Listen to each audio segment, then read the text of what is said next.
So welcome, my name is Zainab Taleb. I am a project coordinator with the Canadian Science Policy Centre, and today I'm joined by Robert Luke, CEO of eCampus Ontario. It's a pleasure having you with us today, and thank you so much for being an active member of the CSPC. Thank you for having me. Thank you. So eCampus Ontario is focused on supporting digital transformations for post-secondary institutions. Why is this important? eCampus Ontario is a not-for-profit organization funded primarily by the Ministry of Colleges, Universities and Research Excellence Security. And as you say, we are charged with supporting digital transformation for all 56 public post-secondary institutions in Ontario. That's the Indigenous institutes, the colleges, and the universities.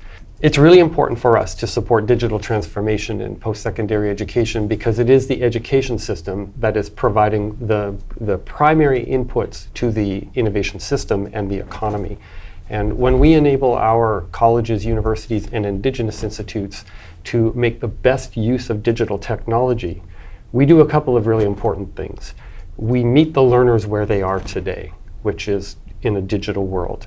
We provide them with options for learning. So it could be an option for learning online or in a hybrid fashion, in a shortened fashion or a longer fashion, like ways in which we are able to work around the busy lives of all of our learners, including lifelong learners like we were talking about earlier.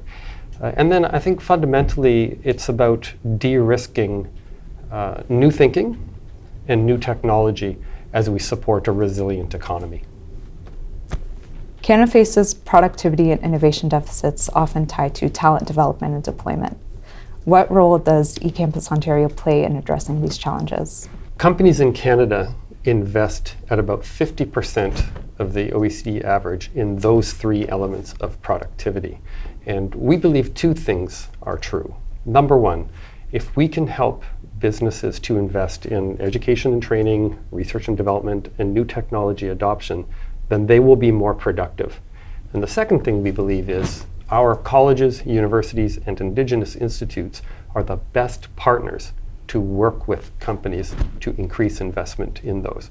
So our role is on de-risking the investment that the private sector can make in those three elements of productivity while partnering with our 56 members to do so. You've been supporting the Ontario government's upskilling. And in September 2025, the Prime Minister announced eCampus Ontario as a partner in ensuring Canada has a strong, confident workforce. Why is this effort important now? I think we can all agree that providing the highly qualified and skilled personnel for the economy is absolutely essential. We cannot compete in a global world if we don't have our best and brightest doing the kinds of discovery-based research that we're known for, the kind of applied research and experimental development to take those discoveries, turn them into innovations and create value in the economy. And also importantly, to build the actual infrastructure that makes our country work and will make our country work better. So we've spent the last 4 years supporting the Ontario government's upskilling efforts, as you noted. And in that time, we have built what we think of as highly effective public infrastructure that uses advanced technology, artificial intelligence, large language models, labor market information to ensure that when somebody is looking to upskill or a company is looking to upskill their employees, that they can find the right program at the right time for them. That public infrastructure has utility beyond Ontario. And so with our partners in both the provincial and the federal government, we are enabling other provinces and territories to use that public infrastructure to enable upskilling across the entire country and in fact across the entire economy.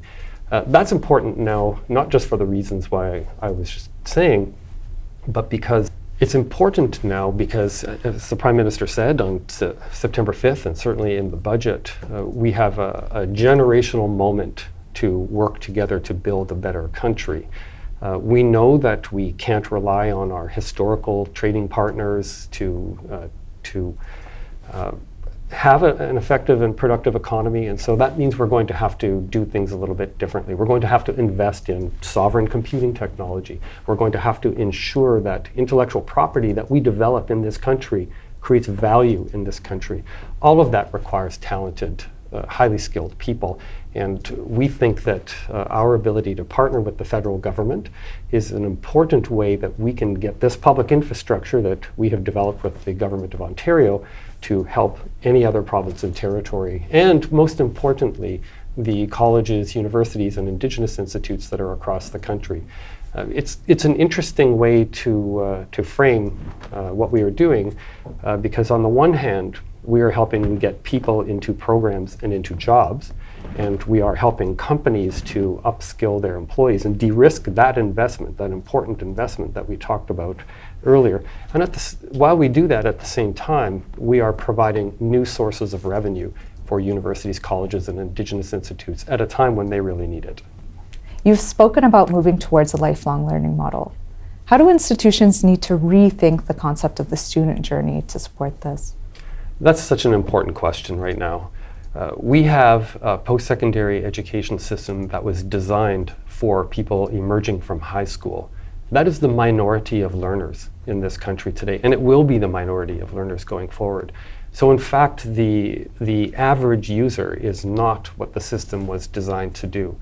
On the other side of the discussion, we all have and will have many different jobs and many different careers throughout our lifetimes. And it's important for us as educational institutions to be able to support individuals who want to do a change or want to grow in the current job that they are. So we're all, as they say, learning a living in this world. And for people like us who have been involved in post-secondary education for a long time, we probably think that that's obvious. But I don't know that it's terribly obvious to everybody. So the average, say, 18-year-old coming out of high school probably feels a lot of pressure in terms of, oh, what do I want to be, as my job or as my career? And I think our educational institutions, and many are doing this already, are starting to say, yes, come to us to learn some skills and some competencies on your way to your first career stop, but you will be able to come back to us many times because you will continue to. It's like the Monopoly game. You're going to go around that board many, many times, and as you pass go, you might not collect your $200, but you certainly are going to collect more skills and competencies, and you're going to grow as you keep going around. So digital platforms can either reinforce existing inequities or help close those gaps. What design choices matter in order to prevent this? This is such an important issue, particularly when almost all aspects of our lives are mediated by some technology. I heard somebody say long ago that for most people, technology makes things convenient. But for people with disabilities, it makes things possible.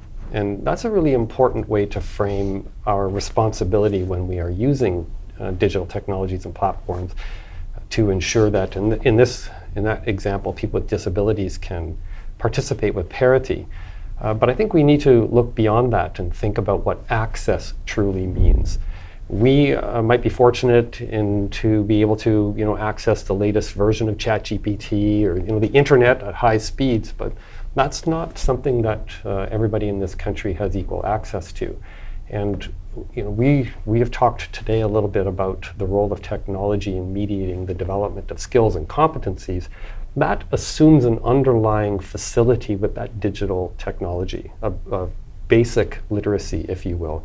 But we need to go beyond literacy, giving everybody the ability to access technology and use it in productive ways, and get it into digital fluency, where we are able to use that in the conduct of our daily lives.